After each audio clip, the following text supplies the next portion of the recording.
Hello and welcome to Flower Juice. My name's John McDonald and today I'm going to show you how to make a very simple bridal bouquet. Now this could be for a bride or it could be for a bridesmaid, and really the only material we're going to use is this beautiful Gypsophila. So sometimes brides want something that are really very simple, and actually Gypsophila works very well because it gives them something that's light to carry, is very economical, and it's quite straightforward to make as well.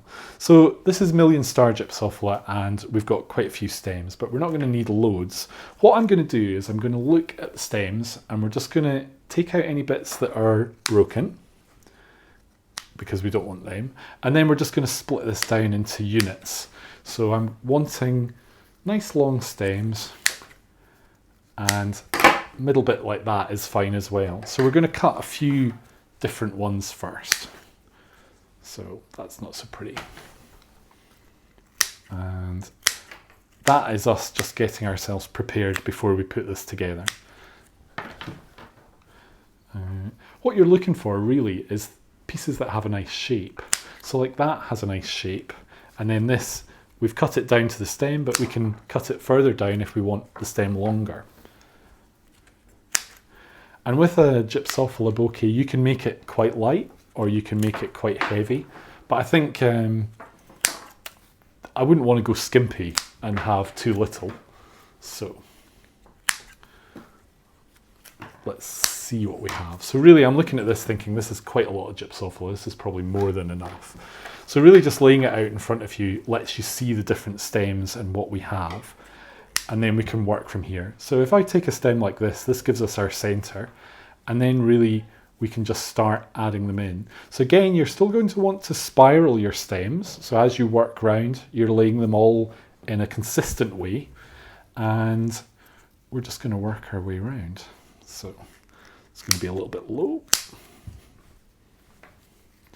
And we're really wanting to just build up. So we're looking at the shape now as we go. So we had our central piece, and now we're bringing in pieces that will start to build up the volume onto our bouquet. And it's okay for them to be some pieces lower down. That's fine. That's really just giving you some volume into your bouquet. As long as all your stems come through this tying point, that's the main thing. Because what we want to be able to do is place this in water until we need it. And what I would tend to do is have them in water. You could make this the day before, have them in water, and then on the day you're really just finishing off what you want to do with the handle. So maybe you're thinking, oh well, this bouquet is very simple. Well, to complement that, then you could make a decor on the handle that's very ornate. You could find a really beautiful ribbon, or you could build up an ornate handle using different wires. It's up to you, and it depends what the bride would like or what you suggest for your bride.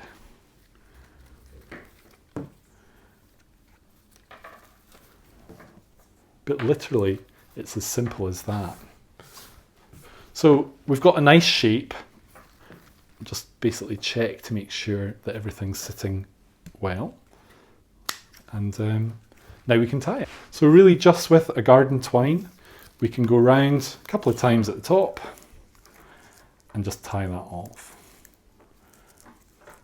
So if I was going to do this for a wedding, I would literally just cut this short to maybe about this length, place that in water up to here, and then that'll be fine overnight. And then the next day, you're able to take that out of water, give it a little shake off, and then look at how you're going to finish your bouquet. So to finish it, all I'm doing is I'm just going to pull these stems together and just bind it lower down. So this is really going to create the handle of our bouquet. And I've just trimmed that off. So we've got 2 tying points, but this is giving a nice clear handle. And then I quite like using the double-sided tape. Just take a section that you know will fit round, go round it, meet itself, and then you can pull off the backing. If you let it meet itself, then basically that saves you having to try and find the backing, the sticky bit. So by joining there, we can then just take the paper off. So that's giving us a good base for our ribbon.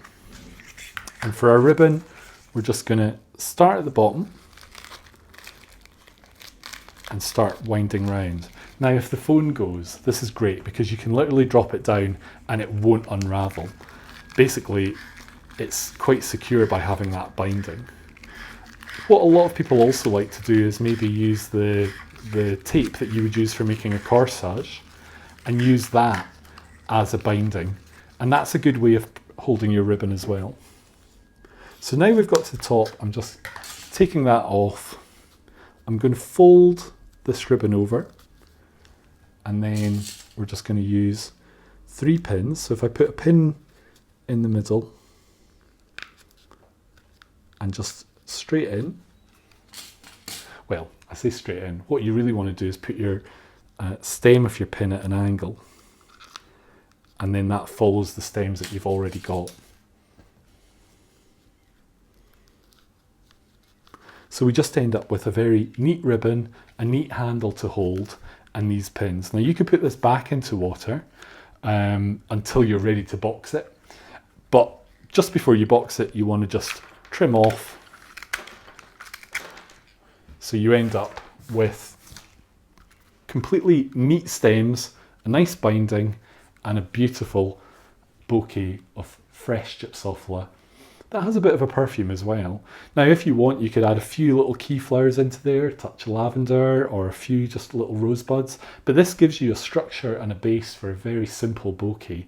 So maybe you want to do a bridal bouquet that's much more complicated or have more variety of flowers, but maybe they have a lot of bridesmaids, then this is the perfect choice. So thank you for watching. I hope you've enjoyed today's video, and if you'd like to keep up to date with all our videos, then click here to subscribe.